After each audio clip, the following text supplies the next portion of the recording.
Hi dear friend, आप सभी देख रहे हैं शियर फोर्स बैंडिंग मोमेंट का ये चैप्टर है। ठीक है, जिसमें ये लेक्चर नंबर 8 है। और इस वीडियो में हम डिस्कस करने वाले हैं relationship between load intensity between shear force. ठीक है, लोड इंटेंसिटी और शियर फोर्स के बीच में क्या रिलेशन होता है वो चीजें देखेंगे। रिलेशनशिप बिटवीन शियर फोर्स और बैंडिंग मोमेंट के बीच में क्या डिफरेंट होता है, उनके मतलब रिलेशन क्या होता है। और थर्ड में देखोगे effect of point load on shear force और बेंडिंग मोमेंट, मतलब पॉइंट लोड का क्या इफेक्ट होता है शियर फोर्स और बेंडिंग मोमेंट पे। और वही effect of couple on shear force और बेंडिंग मोमेंट पे, मतलब कपल का क्या इफेक्ट होता है शियर फोर्स और बेंडिंग मोमेंट पे। ठीक है, तो पहला पॉइंट मैं स्टार्ट कर रहा हूं। ये जो पहला पॉइंट था वो पॉइंट स्टार्ट कर दूं। क्या है relationship between load intensity, load intensity, ठीक है, डब्ल्यू जी से इंडिकेट कर रहा है, एंड शियर फोर्स। ठीक है, शियर फोर्स वी को लेकर चल रहे हैं। ठीक है, तो इनमें क्या रिलेशनशिप है उसकी हम बात करने वाले हैं। जैसे कि आपने कोई बीम ले लिया। ठीक है, जैसे कि इस तरीके का कोई आपने बीम ले लिया। ओके, इस तरीके का बीम ले लिया, इसके ऊपर कोई लोड इंटेंसिटी ये लगी हुई है। ठीक है, ये लोड इंटेंसिटी लगी हुई है, इस तरीके का लोड लगा हुआ है इस बीम पे। अगर इस तरीके से लोड अगर है, ठीक है, अगर मान लो मैं किसी एक शेप को यहाँ पर चेक करूं, ठीक है, कि क्या है, मतलब जैसे कि मान लीजिए कि इतने सेक्शंस को मैं लेकर और इसको चेक करूं कि एक्चुअली, और ये कितना है, मान लो ये डेल्टा एक्स जितना है। ठीक है, डेल्टा एक्स जितना ये लेंथ का मैंने लेकर, ठीक है, स्मॉल सेक्शंस को लेकर, और मैं चेक करूं कि इसकी लोड इंटेंसिटी और शियर फोर्स के बीच में क्या डिफरेंट है। ठीक है, तो ये डेल्टा एक्स बहुत ही वेरी वेरी स्मॉल है, वेरी वेरी स्मॉल। ठीक है, बहुत ही स्मॉल है, बहुत ही कम छोटे से सेक्शंस को लेके करते हैं। अगर इसको मैं कट के निकालूं तो यहाँ पर इस तरीके से मैं बना देता हूँ। ठीक है, ये देखिए इस तरीके से बना। ठीक है, और इसके ऊपर लोड इस तरीके से अपवर्ड डायरेक्शन में लोड मैंने यहाँ पे बनाया। ठीक है, और ये क्या है, डब्ल्यू किलो न्यूटन पर मीटर है। ठीक है, इसकी यूनिट क्या है, किलो न्यूटन पर मीटर। इस तरीके की अगर यूनिट है, मतलब यूडीएल है, इस तरीके का यूनिट मतलब यूडीएल है। ठीक है, इस तरीके का अगर आप देख रहे हैं तो यहां पर अगर आप देखोगे शियर फोर्स इस डायरेक्शन में आ रहा है, वी जितना आएगा। और यहां पर जब मान ली यहां से आ रहा है तो कुछ तो चेंज होगा, कुछ तो चेंज होकर आया होगा। और आपको पता है कि अगर सेक्शंस के लेफ्ट साइड में लेते हैं अगर अपवर्ड डायरेक्शन में प्लस, तो सेक्शन के राइट साइड में डाउनवर्ड डायरेक्शन में प्लस होता है। तो इसकी value v plus delta we. ठीक है, अगर मोमेंट कुछ आ रहा है m जितना, तो इसका मोमेंट क्या होगा, m प्लस डेल एम आ जाएगा। ठीक है, ये चीजें आ जाती हैं। तो हम अप्लाई करके देख लेते हैं कि हमें चेक करना क्या होता है कि किसी x डिस्टेंस पे अगर कोई एक्सटर्नल लोडिंग लगती है तो इक्विलिब्रियम यूज करके क्या मतलब रिलेशनशिप बनता है, वो चीजें हम देख लेते हैं। तो आपको पता ही है equilibrium static of equilibrium condition क्या होती है, इक्वेशन क्या होता है, वो चीजें आपको पता ही है। इक्विलिब्रियम अगर इक्वेशन की बात करें तो क्या है, यही है, summation F X equal to zero, summation F Y equal to zero, और summation M equal to zero, यही है। ठीक है, तो यहाँ पर अप्लाई करके हम चेक कर लेते हैं कि क्या आता है वैल्यू। तो यहाँ पे देखो एक्स को अगर देखोगे एक्स डायरेक्शन में, तो कोई एक्स डायरेक्शन में हॉरिजॉन्टल डायरेक्शन में तो कुछ है ही नहीं है। ठीक है, तो इस चीजों को तो कैंसिल ही कर दो। समेशन एफ वाई अगर मैं लेता हूँ, summation F Y equal to zero अगर मैं लेके चलता हूँ, ठीक है, तो यहाँ पे क्या वैल्यू आ रही है, वर्टिकल डायरेक्शन में देख लो क्या आ रहा है, ये इतना डेल्टा एक्स है, ये पता ही है आपको, मैंने डेल्टा एक्स जितना ये सेक्शन कट करके यहाँ पे रखा है। ठीक है, तो देख सकते हैं यहाँ पे वी है। ठीक है, उसके बाद से ये वैल्यू ले सकते हैं, ये अपवर्ड डायरेक्शन में, तो ये भी क्या होगा, प्लस में होगा, डब्ल्यू। ठीक है, डब्ल्यू है। और आपको पता है कि जब ये यूडीएल में होता है तो इसको पॉइंट में कन्वर्ट कर दिया, क्योंकि ये सारे लोड हैं ये यूडीएल में, तो इनटू डेल एक्स, मतलब जितना ये लेंथ पे होता है उतना मल्टीप्लीकेशन कर दिया जाता है। ठीक है, ये हो गया, फिर बाद में ये आ जाता है, और ये नीचे डायरेक्शन में तो minus B plus del V equal to क्या हो जाता है, 0 आ जाता है। ठीक है, अब इसी को सॉल्व कर लेते हैं। देखिए v plus W into delta X minus B minus delta V equal to 0। ये v कैंसिल हो जाता है। ठीक है, तो यहाँ पे डेल v इक्वल टू क्या आ जाता है, ये इस तरफ जाएगा तो डेल v इक्वल टू क्या आ जाता है, w इंटू डेल्टा एक्स, ये डेल्टा एक्स इधर आ जाएगा तो del v upon delta X to w, ये आ जाता है। ये चीज आपको देखने को मिल गई। ठीक है, ये आ जाता है। और आपको पता है कि ये जो डेल्टा एक्स है ये क्या है, बहुत ही वेरी वेरी स्मॉल है। Delta x is very very small अगर है तो हम क्या लेते हैं, डेल्टा एक्स टेंस टू 0। ठीक है, टेंस टू 0 ले लेते हैं। तो यहाँ पर इसको इस तरीके से भी लिख सकते हैं, इस तरीके से limit delta V upon delta X, इस तरीके से लिख सकते हैं। और इसको हम D V upon D X भी लिख सकते हैं। और इसकी वैल्यू क्या है, लोड इंटेंसिटी। ठीक है, कहने का मतलब है कि स्लोप ऑफ शियर फोर्स जो है वो उसकी लोड इंटेंसिटी के इक्वल होता है। तो यहाँ पे नोट करके लिख सकते हैं, स्टार मार्क करके लिख दो, slope of shear force equal to load intensity, ये उसकी रिलेशनशिप आ जाती है। ठीक है, मतलब शियर फोर्स का स्लोप जो होता है वो उसकी लोड इंटेंसिटी के इक्वल हो जाता है। तो इस तरीके से आप ये सारे पॉइंट लिख सकते हैं। ठीक है, और वही चीज अगर मैं बताऊं कि अगर मान लीजिए कि दो सेक्शन, मान लीजिए कि ये जो दो सेक्शन हमने लिए, ये सेक्शन मान लीजिए कि ये 1-1 सेक्शन था और ये 2-2 सेक्शन हुआ। ठीक है, अगर इस तरीके का अगर कोई पॉइंट हमने लिया, ठीक है, अगर दो सेक्शन के बीच में ले रहे हैं तो ये क्या आ जाएगा, देखो 1 से 2 डी वी इक्वल टू 1 से 2 डब्ल्यू इंटू ये D V Y D X यहाँ पे आ जाएगा। ठीक है, और इसको अगर करोगे तो ये v2 minus v1 equal to क्या आ जाएगा, 1 से 2 डब्ल्यू इंटू डी एक्स आ जाएगा। ठीक है, इसका कहने का मतलब क्या हुआ, इसका कहने का मतलब हुआ एरिया अंडर लोड इंटेंसिटी। ध्यान से समझना, बहुत इंपॉर्टेंट पॉइंट मैं लिख रहा हूं, ये बहुत ऑब्जेक्टिव में ऐसे क्वेश्चंस पूछ लेते हैं। ठीक है, area under load intensity diagram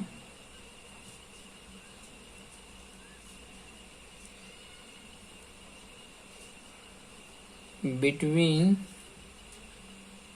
sections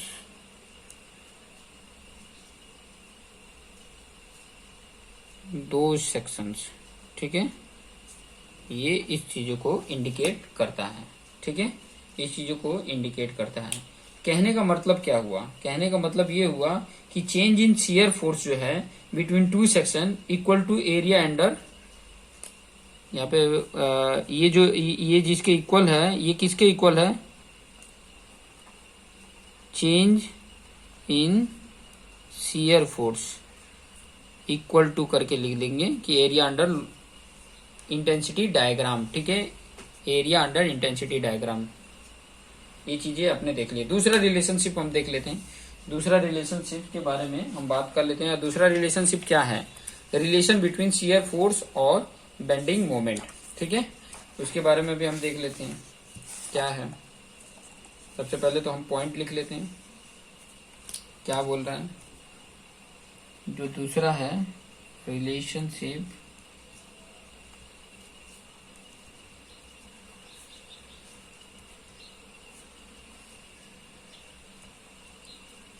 shear force V जो है एंड बेंडिंग मोमेंट। ठीक है, अगर उसका मोमेंट का भी लेते ना, समेशन m भी अगर लेते तो समेशन m वहां पे क्या आता है, समेशन m वहां पे जो कैलकुलेट करते तो समेशन m क्या होता है, वो चीजें भी आप कैलकुलेट कर लेना। समेशन m इक्वल टू 0 करके कैलकुलेट करके देखना क्या वैल्यू आ रही है। ठीक है,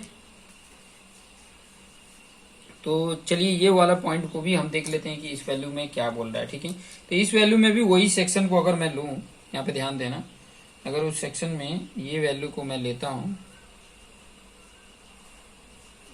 ये वो सेक्शन था। ठीक है, यहाँ पर ये उसकी v आ रही थी, ये v प्लस डेल्टा v था, यहाँ पे ये मोमेंट m था और ये moment m plus delta m। कुछ मोमेंट तो बढ़ ही जाता है, ठीक है। नहीं तो आप ऐसे भी मान सकते हैं ये m1 है, ये m2 है, ये v1 है, ये v2 है, ठीक है, इस तरीके से। और यहाँ पर उसकी w वैल्यू थी, ठीक है, ये जो वैल्यू थी वो क्या थी, w था, ठीक है। किस में था, किलो न्यूटन पर मीटर में। और ये आपको पता था कि ये कितना है, डेल्टा x जितना है, ठीक है। इस तरीके का अगर आपको सिचुएशन देखते हैं, ठीक है, तो इस सिचुएशन में जैसे कि मैंने पहले पॉइंट बताया कि अभी इसके पहले जो हमने लिया था वो summation F X equal to zero थे। यहाँ पे समेशन एम इक्वल टू अगर जीरो लेते हैं, ध्यान देना, summation M Z equal to zero अगर लेते हैं तो क्या आता है value, summation M Z equal to अगर जीरो लेते हैं तो क्या आता है, M Z equal to zero लेंगे तो क्या आएगा, यहाँ इस v से लोगे तो यहाँ पे क्या आ जाएगा, v डेल्टा एक्स प्लस इसकी वैल्यू क्या आ जाएगी। अगर यहाँ पर अगर मैं मोमेंट लेता हूँ तो क्या वैल्यू आ रही है वो चीजें मैं आपको बता देता हूँ, ठीक है। अगर इस सेक्शन पर लेते हैं तो क्या वैल्यू आ रही है, तो इसकी वैल्यू तो आपको पता है, ये w into delta X upon 2 हो जाएगा, हाफ, ठीक है, प्लस m, ठीक है, ये m लिया, ठीक है, एक मोमेंट है, और माइनस ये वाली m plus delta m equal to zero, ठीक है। ये चीजें आपने ले लिया, मतलब हमने कहा मोमेंट लिया है इक्वल टू जीरो, यहाँ पर लिया है, ठीक है। यहाँ पर मोमेंट हमने ऑल समेशन मोमेंट इस पॉइंट पर अगर लिया है तो क्या वैल्यू आ रही है, ये चीजें हम देख रहे हैं, ठीक है। अब इसमें इसको देख लो, v डेल्टा एक्स प्लस यहाँ पे डब्ल्यू एक्स स्क्वायर अपन 2 भी लिख सकते हैं, यहाँ पे m माइनस ये m माइनस डेल्टा m, तो ये m कैंसिल हो जाएगा। और आपको पता है कि delta x is very small, ठीक है, बहुत स्मॉल है, तो डेल्टा x जहाँ जाए वहाँ जीरो कर लो, ये वैल्यू भी जीरो हो जाएगी, ये वैल्यू भी जीरो हो जाएगी। आया क्या आपका, आपकी वैल्यू जो आएगी, जस्ट 1 मिनट, डेल्टा x जो है अभी स्क्वायर कर देते, ये जीरो कर लेते हैं, ठीक है, वेरी वेरी स्मॉल है, तो ये जो स्क्वायर वाला है, जस्ट 1 मिनट, थोड़ा सा ध्यान देंगे, ये इंटेंस टू जीरो हमें करना है, इसकी वैल्यू हमें जीरो नहीं रखनी है, ठीक है, ये चीजें थोड़ी सी ध्यान में रखेंगे। तो यहाँ पे v डेल्टा एक्स प्लस यहाँ पे क्या वैल्यू आई, यहाँ पे अगर वैल्यू देखोगे तो w into delta X upon 2 हो रहा है, और माइनस ये delta m equal to zero, ये चीजें आ रही है। अभी डेल्टा m, अगर मैं डेल्टा m को इस तरफ रख लेता हूँ, डेल्टा m मतलब ये इधर चला गया तो प्लस, और ये इधर साइड में बचा, मतलब क्या बचा, यहाँ पे डेल्टा x कॉमन कर लिया जाए तो क्या बच रहा है, v plus W into delta x, यही आ रहा है, अपॉन 2 आ रहा है, यही चीज आएगा। ये डेल्टा x इधर डिवाइड कर देते हैं, ये जो डेल्टा x है, delta m upon delta x equal to v plus W delta X upon 2, ये वैल्यू आएगी, ठीक है। कैलकुलेट करने पे ये वैल्यू आ जाती है। और आपको पता है कि delta X tends to zero, ठीक है, तो यहाँ पर क्या हो जाएगा, यहाँ पे इस वैल्यू को इस तरीके से भी लिख सकते हैं, limit X tends to zero delta m upon delta X equal to v, ठीक है, क्योंकि यहाँ पर अगर delta X tends to zero की है तो यहाँ पर डेल्टा एक्स की वैल्यू अगर पुट करते हैं तो ये क्या हो जाएगा, ये सारी वैल्यू जीरो हो जाती है, सिर्फ बच क्या जाता है, v हो जाता है।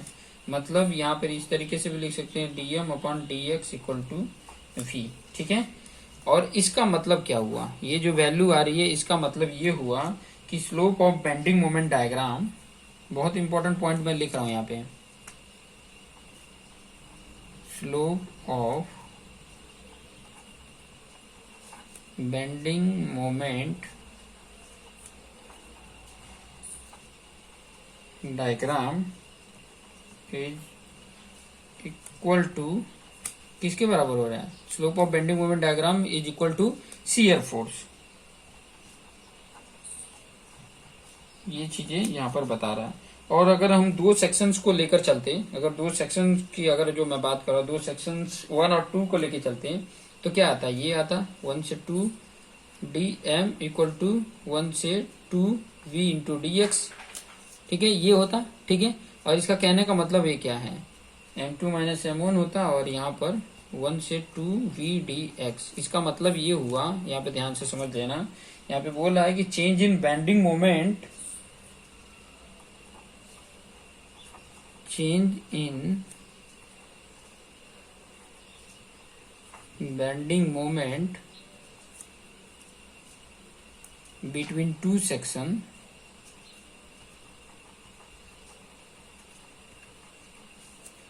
इक्वल टू क्या होगा, area under shear force diagram between those two sections. ठीक है, ये चीजें होगी। ठीक है, ये चीजें इंपॉर्टेंट है। तो ये ज्यादातर मैक्सिमम ये इंपॉर्टेंट है, ये चीजें पॉइंट याद रखेंगे कि slope of bending moment equal to shear force होता है। Slope of bending moment equal to, आपको पता चल गया, slope of shear force equal to load intensity. इसके प्रीवियस वाला जो रिलेशनशिप आपने जो देखा। ठीक है, अभी नेक्स्ट रिलेशनशिप जो मैंने आपको बताया कि effect of point load, effect of point load on shear force और बेंडिंग मोमेंट। ठीक है, पॉइंट लोड का शियर फोर्स और बेंडिंग मोमेंट पे क्या इफेक्ट पड़ता है, वो चीजें हम नेक्स्ट देखने वाले हैं। ठीक है, तो नेक्स्ट हेडिंग डाल लेते हैं। थर्ड वाला जो पॉइंट है, इसमें भी दो केस बनते हैं, इसमें भी दो केस बनते हैं, कुछ चीजें भी बता देता हूं। Effect of point load on SF and BM। ठीक है, SF और BM का, तो वो चीजें भी मैं लेकर डायग्राम लेकर आपको बता देता हूँ ताकि आपको आइडिया मिल जाए कि क्या ये कहना चाहता है। ठीक है, सेम मतलब कॉन्सेप्ट तो वही मैं लेकर आ रहा हूँ, और इसके कहने का मतलब क्या है वो चीजें थोड़ा सा मैं पहले आपको बता देता हूँ, तो ज्यादा आइडिया मिल जाएगा। कि जैसे कोई बीम है, ये बीम हमने ले लिया। ठीक है, ये बीम हमने लिया। ठीक है, इस तरीके का बीम आपको देखने को मिल रहा है। इस पे कोई मान लो ये आ गया, फिर बाद में मान लो कोई पॉइंट लोड आ गया। ठीक है, इस तरीके का पॉइंट लोड P आ गया।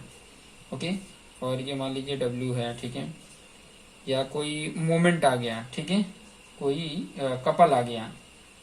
तो कहने का मतलब है कि इसकी वजह से ये जो पॉइंट लोड है, पॉइंट लोड है, ये जो पॉइंट लोड है, ठीक है, पॉइंट लोड की वजह से, पॉइंट लोड की वजह से, ठीक है, SF एंड BM पर कितना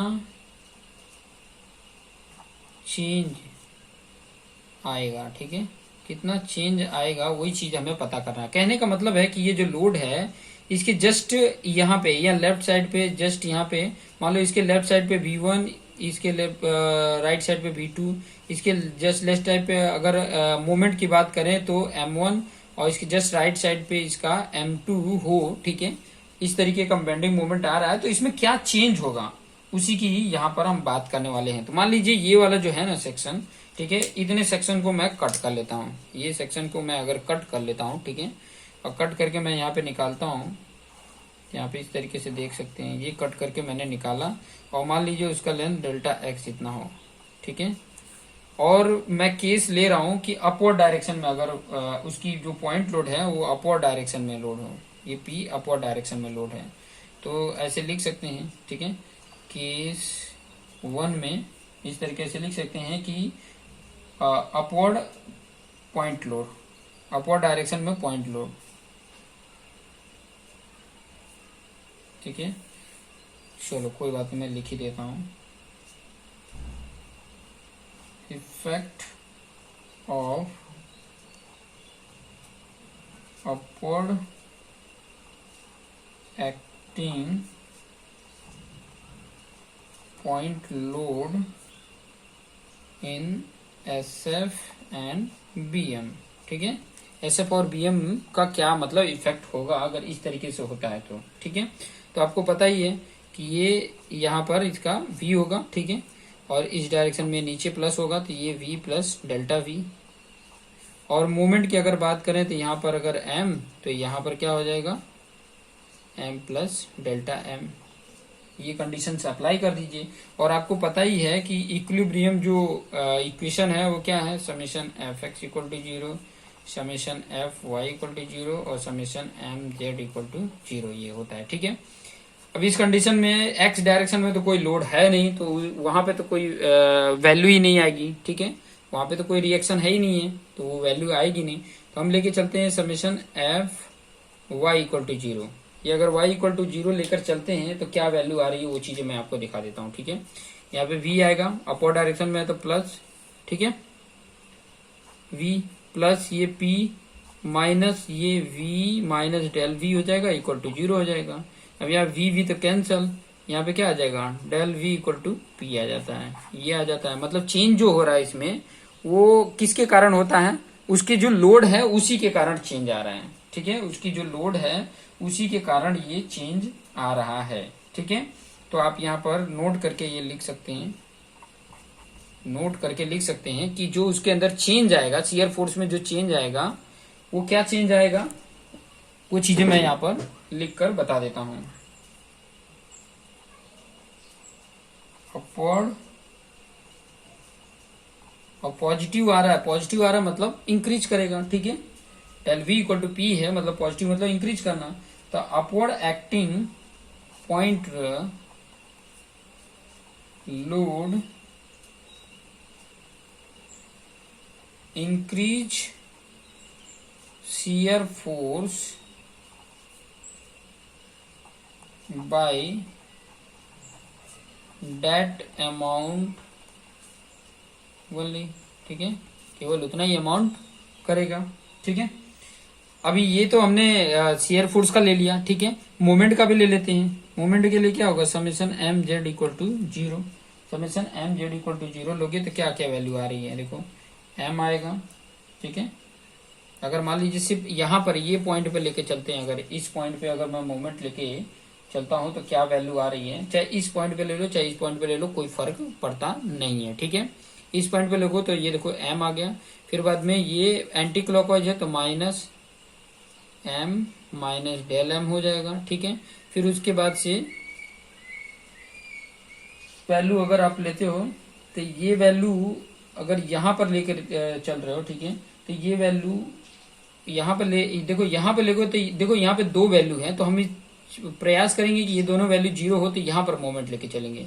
और यहाँ पर मोमेंट ले रहे हो तो ये क्लॉकवाइज, ठीक है, और ये एंटी क्लॉकवाइज ले लिया। ठीक है, उसके बाद से ये v इंटू डेल्टा एक्स आ जाएगा, और ये कैसे जा रहा है, क्लॉकवाइज जा रहा है तो ये भी प्लस v। ठीक है, v इंटू डेल्टा एक्स, ठीक है, ये आ गया। फिर बाद में ये p का जब ये लेंगे p तो ये भी क्लॉकवाइज आएगा तो ये भी plus p into delta X upon two, ये सेंटर में है। ठीक है, तो डेल्टा एक्स अपॉन टू आ जाएगा, ये चीजें आ गई। और इक्वल टू क्या कर लेंगे हम, जीरो कर लेंगे, बस इतने ही है। ठीक है, अब इन पॉइंटों को कैलकुलेट कर लो, ये m से कैलकुलेट, और ये मैं इधर एक लेके जाता हूं तो डेल m इक्वल टू क्या आ जाएगा, ये आ जाएगा ये value v plus delta x plus p into delta X upon two, ये आ जाता है। ठीक है, ये वैल्यू आप यहाँ पे देख सकते हैं।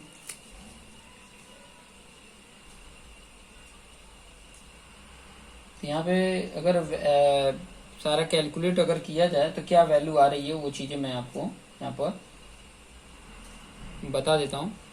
यहाँ पे क्या वैल्यू आएगी, ये p इंटू डेल्टा एक्स है। ठीक है, तो यहाँ पे डेल्टा एक्स अगर कॉमन कर लिया जाए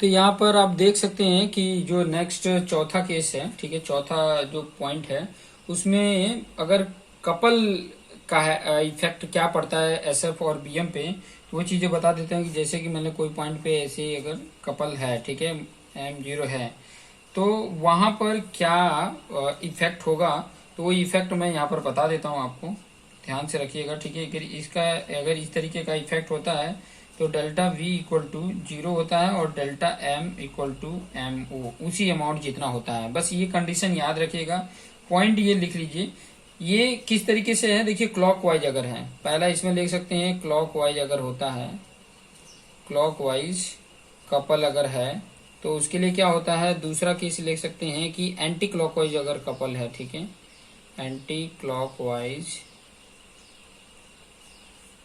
अगर कपल है तो उसके लिए मतलब इस तरीके का अगर है, एंटी क्लॉकवाइज जैसे कपल है तो उसके लिए क्या कंडीशन होता है, तो उसके लिए भी ये डेल वी इक्वल टू 0 होता है और डेल एम जो होता है वो माइनस एम डेल होता है, ये पॉजिटिव होता है, नेगेटिव में आता है। अब इसके लिए जो पॉइंट है वो पॉइंट मैं यहाँ पे लिख के बता सकता हूँ, बहुत इंपॉर्टेंट, ये जो काम की है वो चीजें मैं बता देता हूँ। There is no effect of couple on shear force, shear force पे कपल का कोई इफेक्ट नहीं होता है, ठीक है, लेकिन बेंडिंग मोमेंट पे इफेक्ट होता है, कितना, इतने जितना का कपल मोमेंट होता है उतने ही का इफेक्ट होता है, लेकिन क्लॉकवाइज में इंक्रीज कर जाता है due to clockwise couple bending moment increase by that amount only, ठीक है। और यहां पर अगर एंटी क्लॉकवाइज की बात करें तो यहां पर भी वही सिंपल सा है कि there is no effect of couple on SF, shear force पे कोई इफेक्ट नहीं है, लेकिन ड्यू टू एंटी क्लॉकवाइज